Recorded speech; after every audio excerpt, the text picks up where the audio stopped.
Is the Ford F-150 Raptor the ultimate off-road machine? We hit the road and the rocks to find out on this episode of Driving Sports TV.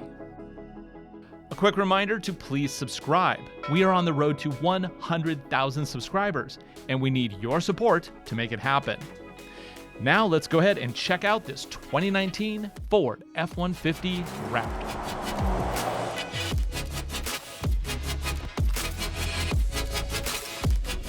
More than just an F-150 with a few tacked-on options, the Raptor has a number of features more in common with a Baja racer than an everyday pickup. Fox shocks with continuously variable compression damping, beefy skid plates, functional vents on the fender and the hood, and then there's the engine. This is a 3.5-liter turbocharged V6 that produces 450 horsepower and 510 pound-feet of torque. Yes! It's connected to a 10-speed automatic transmission with a dual-range transfer case. It also has a fancy terrain management system, which we'll get into later. EPA rates this at 15 miles to the gallon in the city and 18 on the highway. In the back, you get one bed size, 5.5 feet. Certainly it's enough for a play truck. Though, if you want to carry serious cargo, you do better with a proper work truck and the various bed sizes you can get for those. Ours came with the optional spray and bed liner, which I think is a must-have. It also includes the optional tow hooks both front and back. Ford's box-link tie-down system is included standard.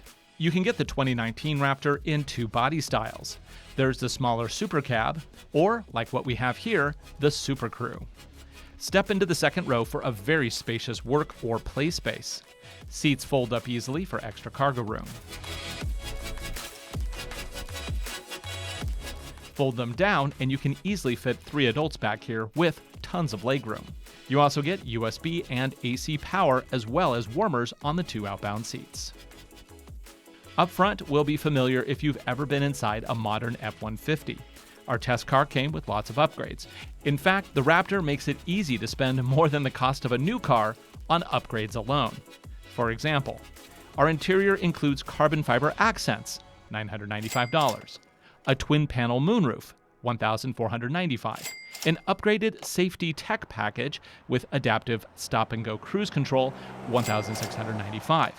And then there's Equipment Group 802A, which includes heated steering wheel, 360 camera, upgraded B&O sound, voice navigation, a power-sliding rear window, and some other stuff for $9,365. That package also includes a front torsion differential, which is kind of a strange addition in this package, but whatever, you kind of want it anyway.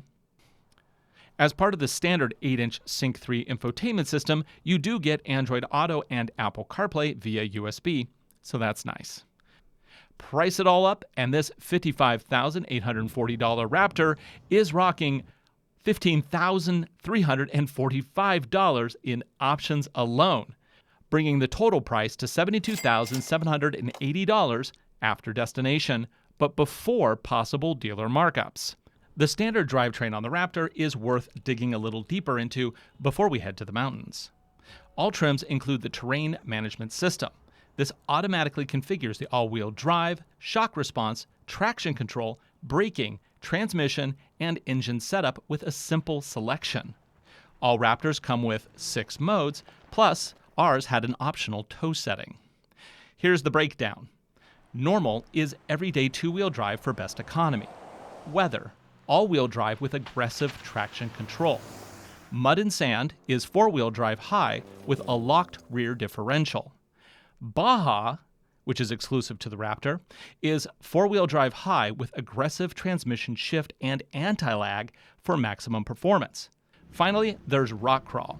This switches to 4-wheel drive low with locked rear differential. The crawl ratio on the Raptor is 50-1, which should help in the course we'll be driving later. Speaking of rock crawling, the Raptor has a few other skills in this department. The approach angle is a decent 30.2 degrees with a 23-degree departure angle. Overall clearance is 11.5 inches. Tires are BF Goodrich TA-KO2s, all seasons that are actually really good off-road. Also, new for 2019 is an off-road cruise control system called Trail Control. If you watched our Ford Ranger video, you know what that's all about. We'll try it on the Raptor when we hit the off-road course. And with that, Let's just see how good this Raptor is in the real world.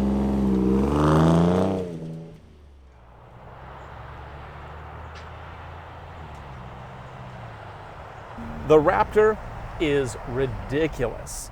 Here you have a full-size F-150 pickup with a Hurricane 450 horsepower, 510 pound-foot of torque, turbocharged V6 under the hood, and with stickers and flares and vents everywhere.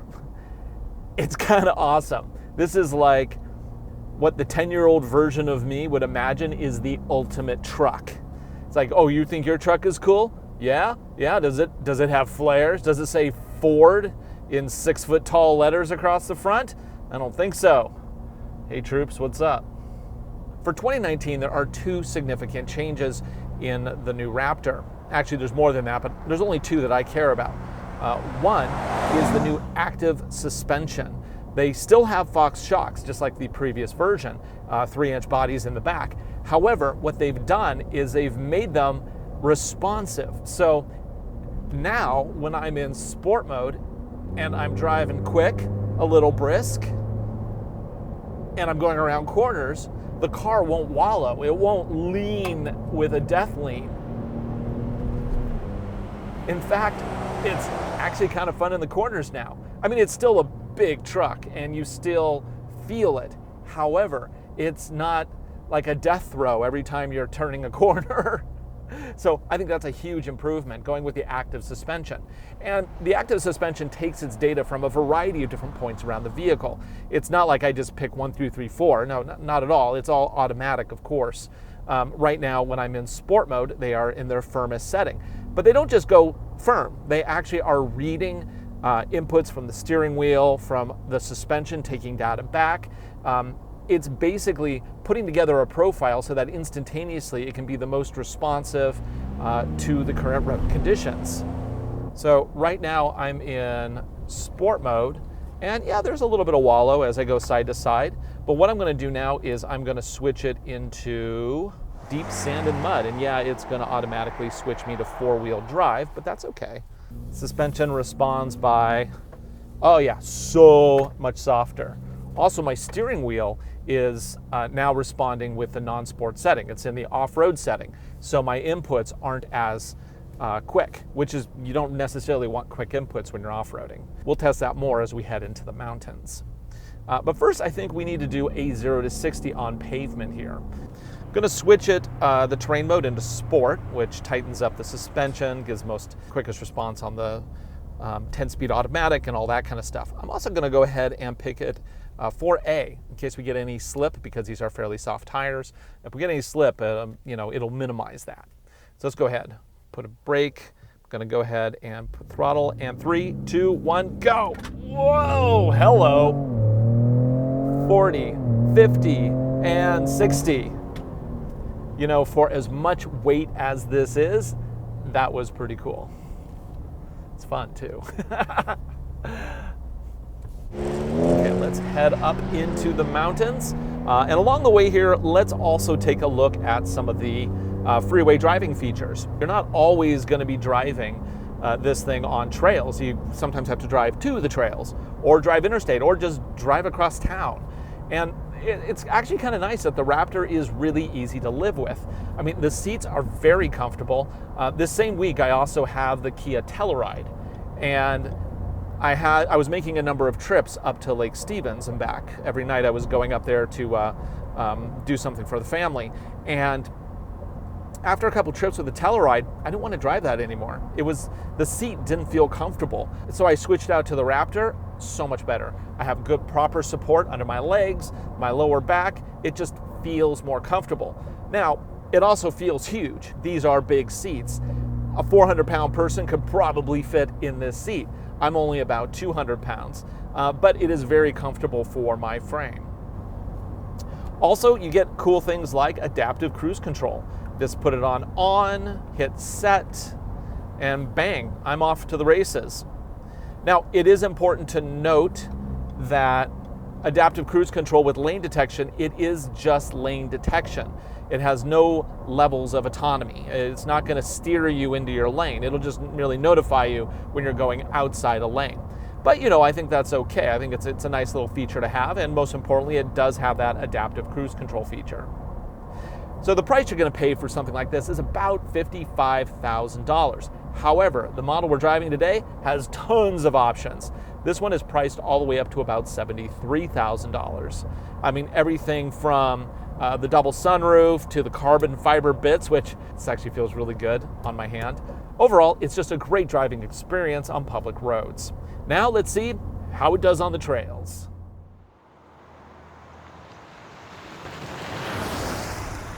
Okay, I'm going to go ahead and switch the mode into, I think, normal here, because this is just a forest road, nothing special here, but it should soften that suspension up.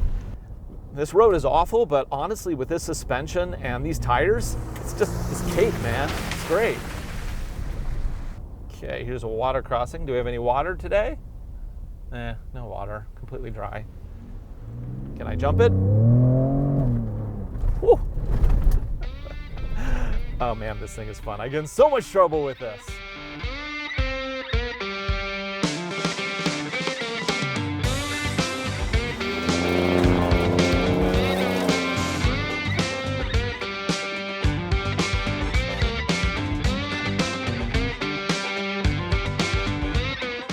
Woo! Ha!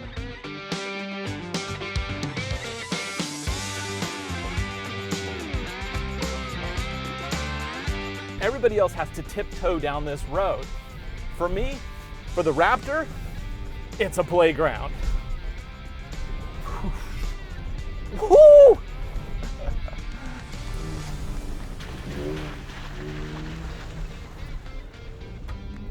Right now I'm just in normal mode and for auto, because this honestly, this isn't a test, it's just fun. And fun is okay, right? Oh yeah. Oh, gotta watch, some of these rocks are bigger than my ground clearance here, and that's saying quite a lot. It is nice that the Raptor comes with tires that are actually designed for this kind of stuff.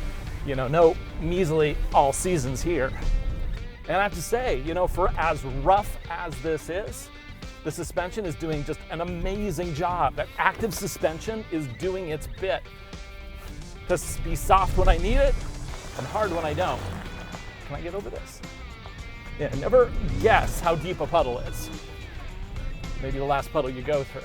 Oh yeah. Sploosh. Ha! So in case you haven't noticed, we're on a power line trail. This is, bump the skid plate there just a little bit. This is where the Raptor is most at home, outside of Baja. But since Baja is about 3,000 miles away from here, this will have to do. And boy, does it do. Ha! Ha! Oh. Use the skid plate there.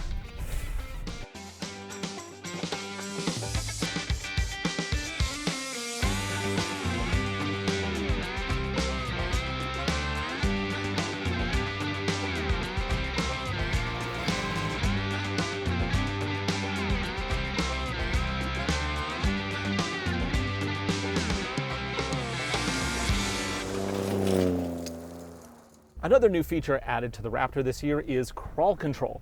What they've done is replace the button up here that was previously hill descent control with a new version of hill descent that works up, down, sideways. Basically, it's like an autopilot for off-roading. So I'm going to go ahead and hit that. First, before I go into trail control, I'm going to set our terrain mode to, let's do rock crawl, because that is kind of what I'm doing here. For 4x4, shift into neutral, shift in progress, now engaged. Okay, and now let's go ahead and turn crawl control on. Set the speed. Now this is where I use the cruise control to set my different speeds. I'm going to go ahead and set it for, let's say, 2 miles per hour. Now because I'm in rock crawl mode, it's automatically locked the rear differential. It's put the steering into comfort mode and the shocks remember they're adaptive, are now set for off-road.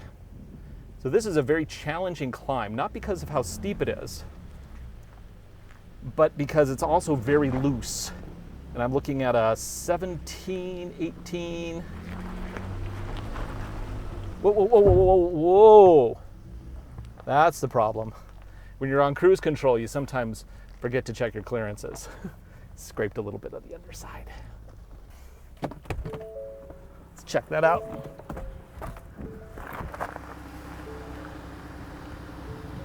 Yeah. Tis but a scratch. Can I do a shoot without hitting my head on something? Oy. Okay, now let's go ahead and continue our climb using crawl control. See if we can get all the way to the top here. I have it set for 1 mile per hour now, which is super slow.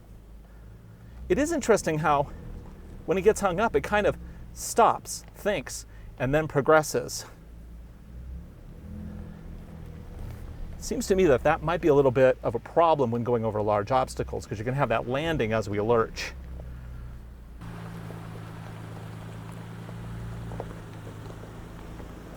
Okay, you know, it works.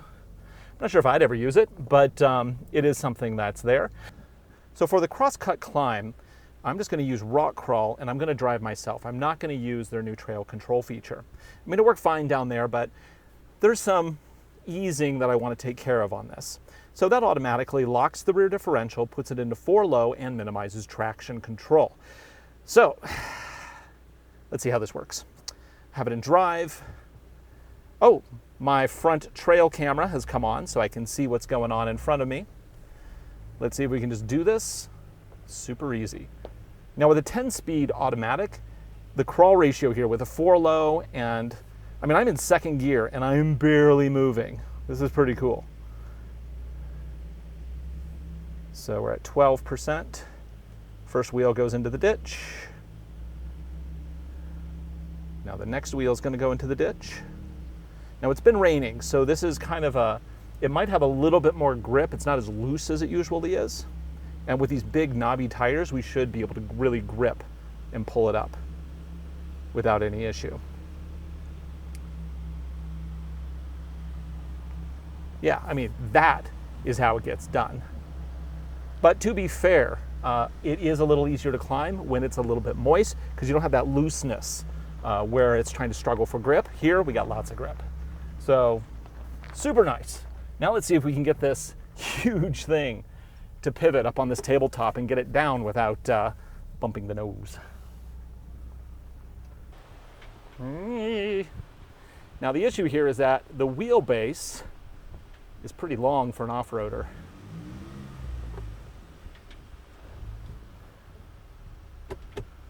Okay, down we go. Try not to scrape. I think I need to go more right. Nice. Always nervous. And down we go.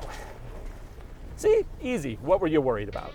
For Driving Sports TV, I'm Ryan Douthit. This has been my look at the 2019 Ford Raptor. Little improvements make the Raptor even better. Be sure to subscribe, leave a comment, and we'll see you next time.